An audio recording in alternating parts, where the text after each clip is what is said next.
dans son souci d'innovation, la SF2H présente cette année la Chambre des erreurs virtuelles. En fait, elle vient d'un petit pari que se sont lancés à la fois Pierre Pardex, donc moi-même, et Vincent Bagot à l'occasion d'un hackathon. Et donc, grâce à sa société Medipix, en un temps record, et avec l'aide de Rachel Dutrèche, a été réalisé un projet fantastique. Je l'ai vécu, je l'ai expérimenté, qui a vraiment plu ici. Et on espère qu'il va vivre, se développer, peut-être devenir un outil de formation. Et c'est vraiment vers cela qu'on doit se tourner dans le futur pour faire évoluer les pratiques et impliquer les professionnels dans la prévention et l'envie d'évoluer, de progresser, car avec ces outils, on progresse vraiment.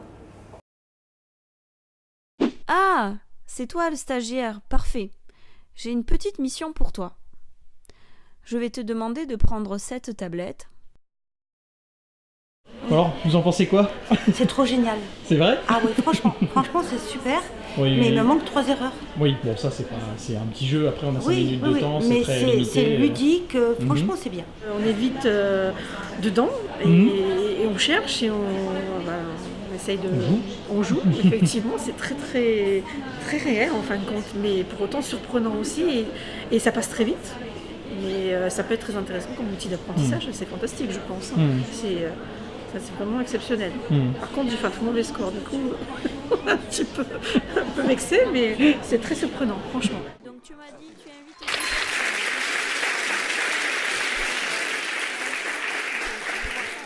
le boucher près de chez toi. Première expérience du virtuel pour moi, donc absolument génial.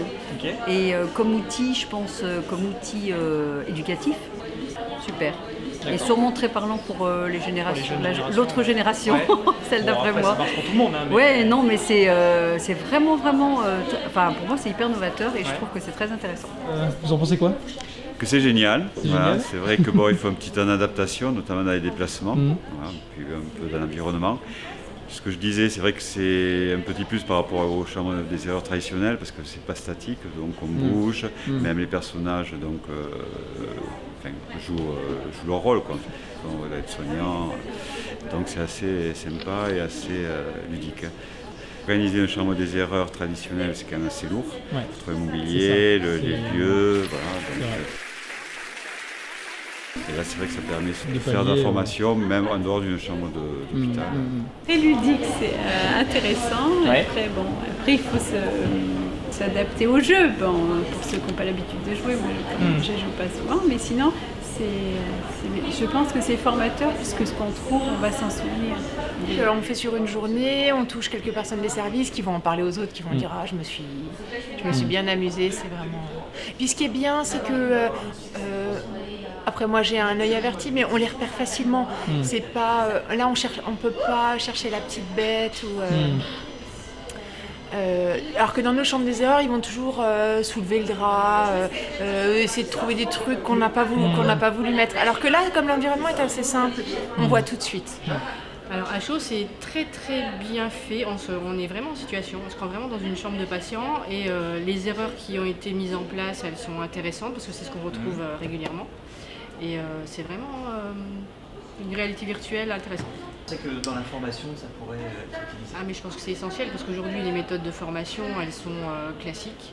Diaporama, information théorique, plaquettes papier, et on a besoin d'innover. Il faut qu'on se mette à la page avec de la simulation, de ce genre de choses, vraiment des technologies nouvelles qu'on a aujourd'hui sur le marché mais qu'on n'a encore pas exploitées en hygiène. Oui. Et il nous faut ça parce que pour faire passer les messages aujourd'hui, il faut du virtuel, de l'électronique, de la technologie. Mais non, c'est génial, on est immergé. Je crois qu'on maîtrise assez vite la technique, hein. Elle est bien expliquée en plus au départ. Et puis, non, l'expérience est intéressante. Alors, c'est vrai, trouver toutes les erreurs, c'est pas aussi évident parce qu'on ne pense pas forcément voir tous les personnages, etc. Il faut se rapprocher, mais c'est assez intuitif. Et je pense qu'on vit l'expérience, tu vois, sans souci. Tu es immergé, et à la limite, c'est presque douloureux d'en partir. Tu aimerais bien rester dans ce monde, une fois qu'on commence en plus à voir éjecter les objets. Bon, c'est génial. Alors, félicitations, super expérience, il faut continuer. Merci.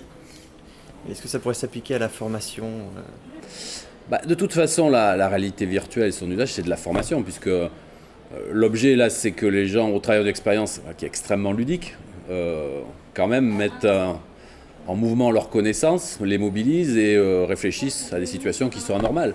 Donc, pour moi, c'est de la formation.